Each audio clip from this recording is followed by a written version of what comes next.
ओम नारायण नारायण नारायण। ओम विष्णुवे नमः। ओम नमो भगवते वासुदेवाय। विष्णु भगवान की जय, माता लक्ष्मी की जय।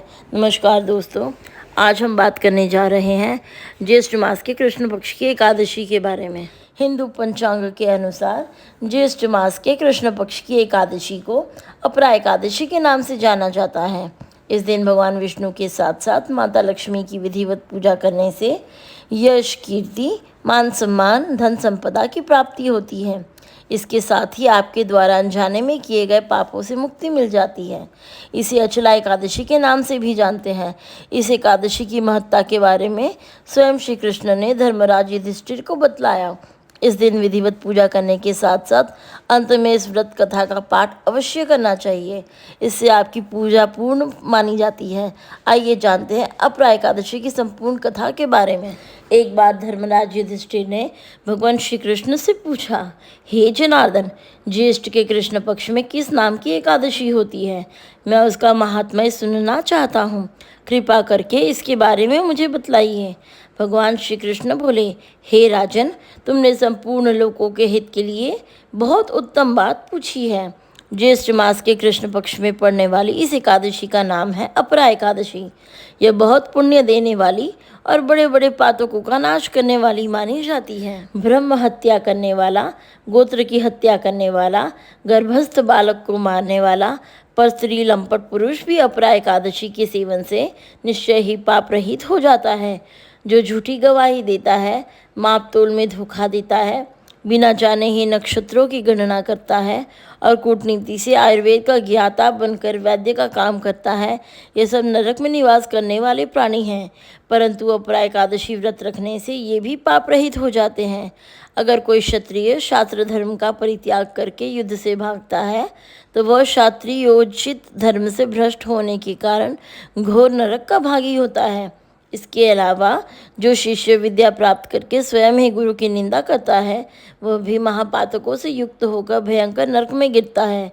लेकिन अपरा एकादशी का व्रत रखने से वह सद्गति को प्राप्त होता है। माघ में जब सूर्य मकर राशि पर स्थित हो और उस समय प्रयाग में स्नान करने वाले मनुष्य को जो पुण्य प्राप्त होता है, काशी में शिवरात्रि का व्रत करने से जो पुण्य प्राप्त होता है, गया में पिंडदान करके पितरों को तृप्ति प्रदान करने से जो पुण्य मिलता है, बृहस्पति के सिंह राशि पर स्थित होने पर गोदावरी में स्नान करने वाले व्यक्ति को जो फल मिलता है, बद्रिकाश्रम की यात्रा के समय भगवान केदार के दर्शन से तथा बद्री तीर्थ के सेवन से जो पुण्य फल उपलब्ध होता है, उसके साथ ही सूर्य ग्रहण के समय कुरुक्षेत्र में दक्षिणा सहित यज्ञ करके हाथी, घोड़ा और सुवर्ण दान करने से जो फल मिलता है, इतना ही सब मात्र अपरा एकादशी का व्रत रखने और विधि विधान से पूजा करने से फल मिल जाता है।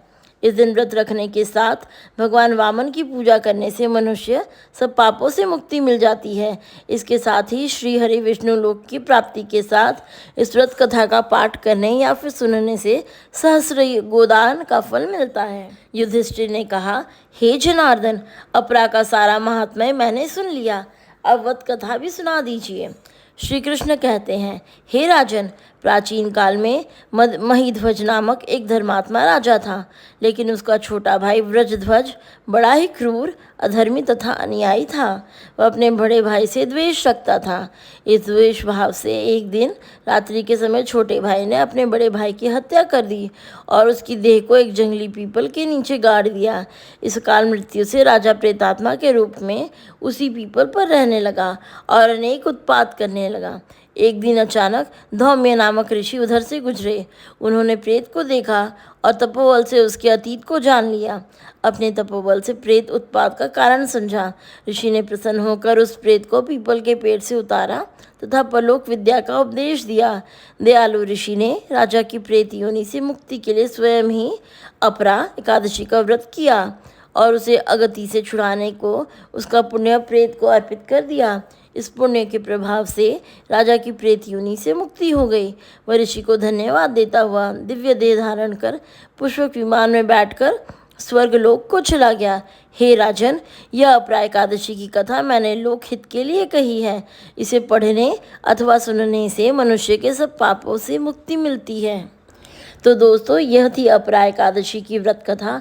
इसको सुनने से मनुष्य को सभी पापों से मुक्ति मिलती है और उनके सभी कार्य सफलतापूर्वक संपूर्ण होते हैं। आइए अब जानते हैं एकादशी माता की आरती। एकादशी की आरती।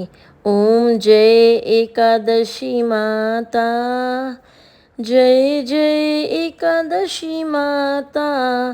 विष्णु पूजा व्रत को धारण कर शक्ति मुक्ति पाता। ओम जय एकादशी माता, तेरे नाम गिनाऊं देवी, भक्ति प्रदान करनी।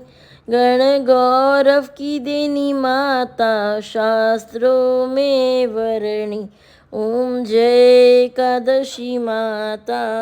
मार्गशीर्ष के कृष्ण पक्ष की उत्पन्ना विश्वतारिणी जनमी। शुक्ल पक्ष में हुई मोक्षदा, मुक्तिदाता बन गई। ओम जय एकादशी माता। पौष के कृष्ण पक्ष की सफला नामक है। शुक्ल पक्ष में होय पुत्रदा, आनंद अधिक रहे। ओम जय एकादशी माता। नाम षटतिला माघ मास में कृष्ण पक्ष आवे। शुक्ल पक्ष में जया कहावे, विजय सदा पावे। ओम जय एकादशी माता। विजया फागुन कृष्ण पक्ष में शुक्ला आम्ल की। पाप मोचनी कृष्ण पक्ष में चैत्र महाबली की। ओम जय एकादशी माता। चैत्र शुक्ल में नाम कामदा, धन देने वाली। नाम बरूथिनी कृष्ण पक्ष में वैशाख महावाली। ओम जय एकादशी माता। शुक्ल पक्ष में होय मोहिनी, अपराज्येष्ठ कृष्ण पक्षी। नाम निर्जला सब सुख करनी, शुक्ल पक्ष रखी। ओम जय एकादशी माता। योगिनी नाम आषाढ़ में जानो, कृष्ण पक्ष करनी। देवशयनी नाम कहायो, शुक्ल पक्ष धरणी। ओम जय एकादशी माता। कामिका श्रावण मास में आवे, कृष्ण पक्ष कहिए। श्रावण शुक्ला होए पवित्र, आनंद से रहिए। ओम जय एकादशी माता। अजा भाद्रपद कृष्ण पक्ष की पर्वतिनी शुक्ला। इंद्रा आश्विन कृष्ण पक्ष में व्रत से भव सागर निकला। ओम जय एकादशी माता।